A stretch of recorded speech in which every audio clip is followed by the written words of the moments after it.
Her bir adamın ömründe ayaktan çalатын sınaqlar кездеседі.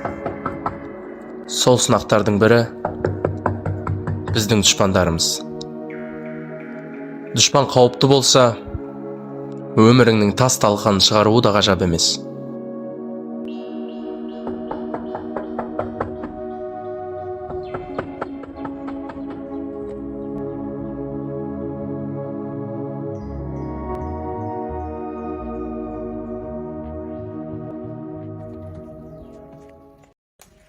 Аян, тебя сегодня мама в гости звала. Ты же придешь? А то она обижается уже на тебя. Бүгін демалыс. Келін.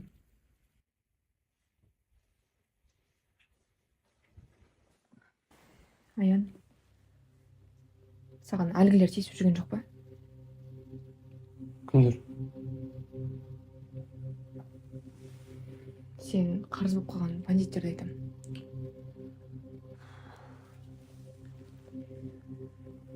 Мен сенің қалай қиналып жүргеніңді білем ғой. Мен саған көмектесейін онда. Кер жоқ маған ешқандай көмек. Қанша рет айтам мен сендерге? Мен уже ересек адаммын.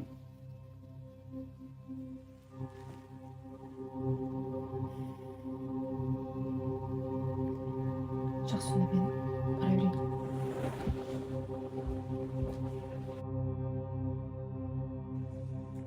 Сара. Мен қатты айтып қалған сияқтымын. Ренжімеші. Нормально. Ты да біраз отырмадың ба? Маған кету керек. Бүгін кешке көрсеміз ғой. Аян, ну, пообещай мне, что ты их больше не будешь ставить. Обещаю.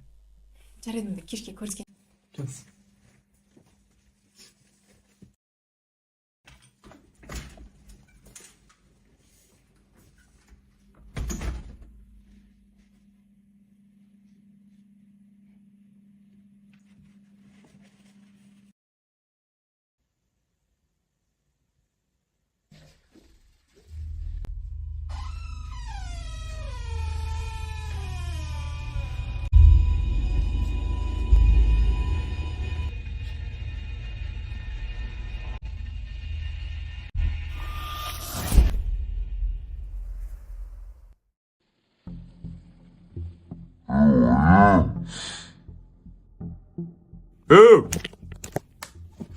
Братишка, салам алейкум. Ақша қайда? Братан, айлығы түскен жоқ. Қандай айлық? 1 миллион теңге жырғылдың оны. Енді 4 ай бердік қос саған. Енді ондай сумманы қалай тез табам? Таба алмасаң не үшін алдың ақшаны? Братан, біраз уақыт берші. Че там? Береміз уақыт? Берейік. Жарайды. Бір апта уақыт берейік. Таба аласың ба? Табам. Конечно, табасың. Давай. Давай.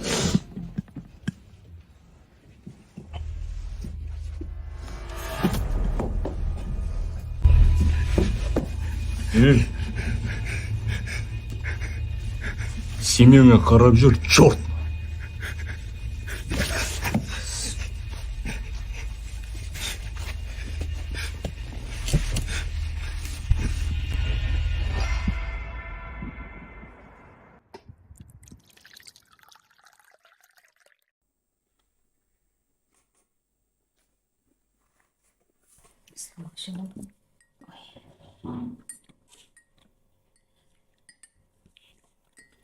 Балам, түріңе не болған?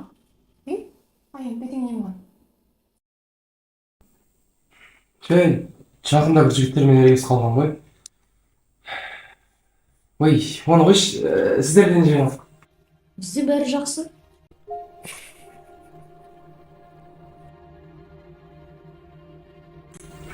Не білесің? Кішкентай кезде всегда үйге сен айтпай келетінсің ғой сен. бір екі рет қана болды ғой. Жоға көп рет болды. Бұрыннан сондай ұрыншақ едің ғой сен.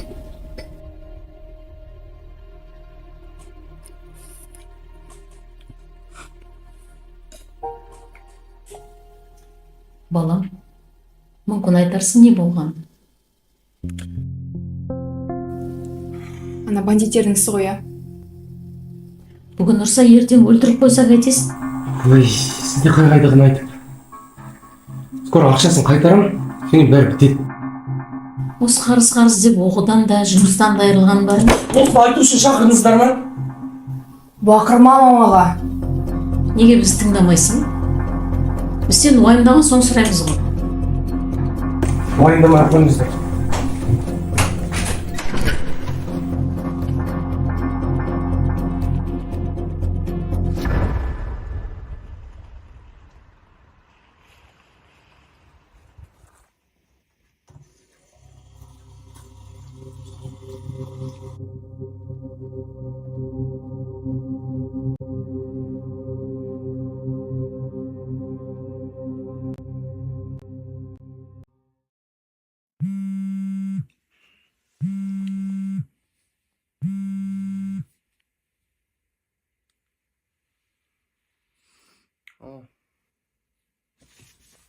Не дейсің?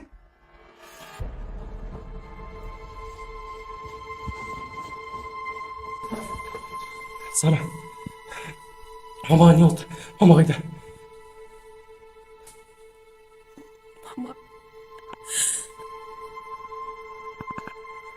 Мамы больше нет.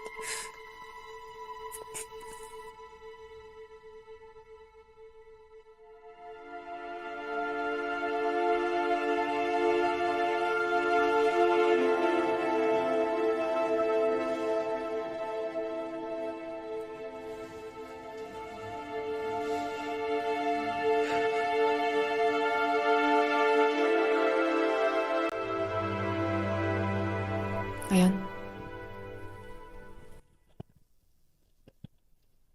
Осыған ана бандиттердің қатысы жоқ па?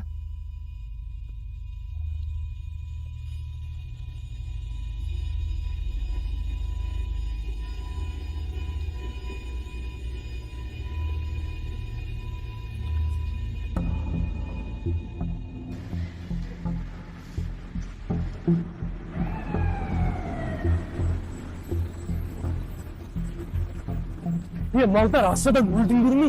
Мен айттым ғой сіздерге қайтарамын деп. Бауырым, не болды сен шашылған? Менің анамды өлтіріп кететіндей мен сіздерге не істеп қойдым? Ана? Қандай ана? Біз сенің анаңды танымаймыз да.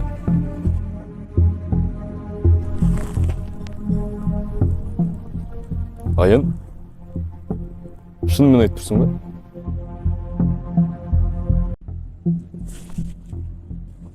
Дұшпандарың көп екенін білесің ғой, Сен бізден бөлек та Максқа, біраз адамға қарсың ғой сен.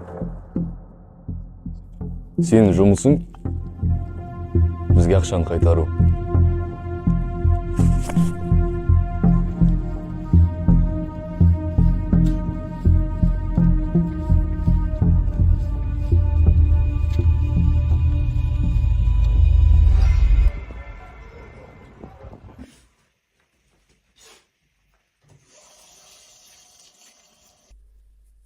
О, уақыт келді.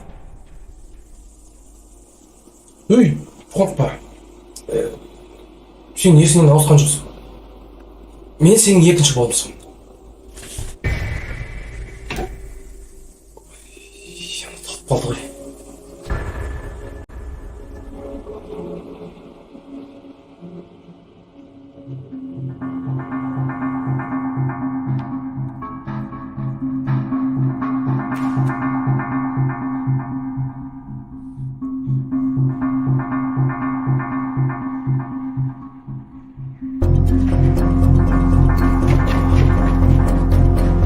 Ей, жақталып кет!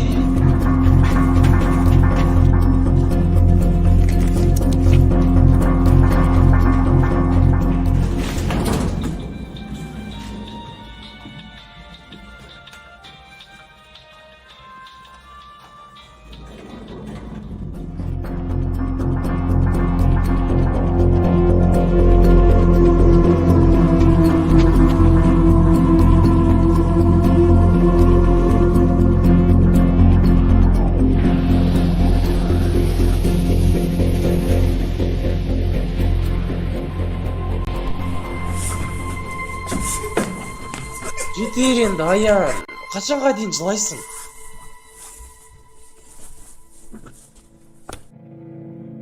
Бұл сенің ойыншын жақсы ма? Біз адам өлтірдік. Басқаша шешуге болар еді. Жоқ, Аян. Сен ештеңе шешпейсің. Осы өткен 12 жылда сен кез келген мәселеден қашып келдің. Өміріңнің ауыр сәттерін тек мен басынан өткердім. Түсінесің бе? Не айтып жатырсың? Қайда 12 жыл?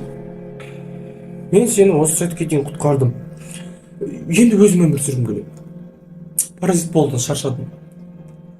Сен менімен достық, жылулық, махаббат деген сезімдермен бөліспедің.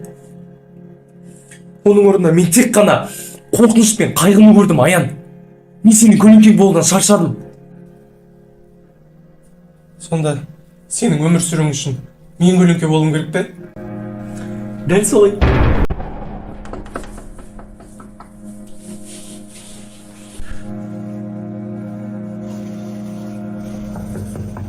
Кеше Сара хабарластым. Келіп тұрған сол шығар.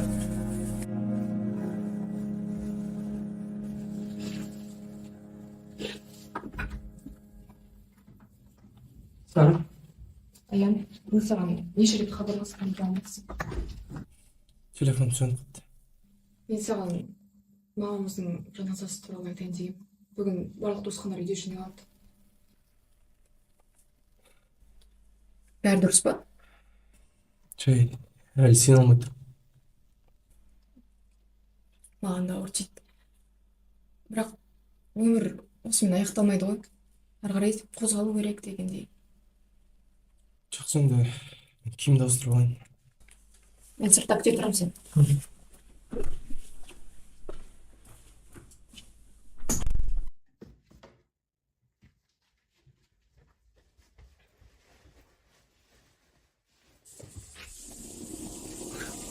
Мені қылмайсың, Аян.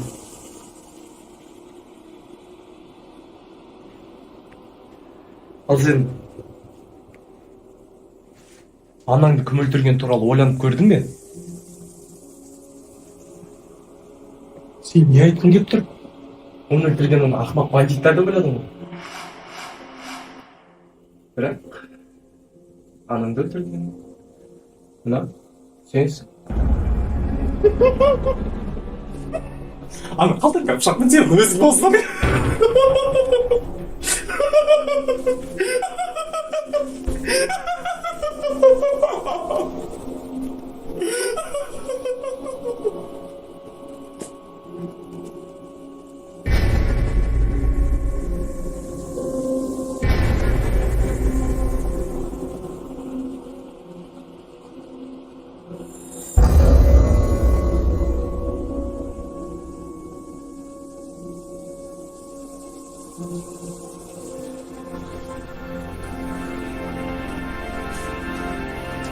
Саған бұдан не пайда? Себебі сенің жаныңды ауыртсам, мен өмір сүре аламын. Енді саған өмір мүлде бұйырмайды. Ей, сен басыңсыз ма, не істеп жатсың?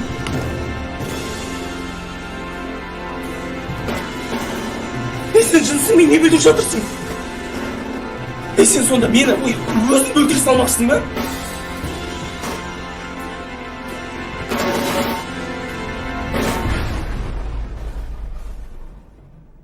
Әрбір адамның өмірінде аяқтан шалатын сынақтар кездеседі. Сол сынақтардың бірі біздің дұшпандарымыз. Дұшпан қауіпті болса, өміріңнің тас талқанын шығаруы да ғажап емес. Ал ең қорқыныштысы, менің дұшпаным менің ішімдегі өзім болып шықты.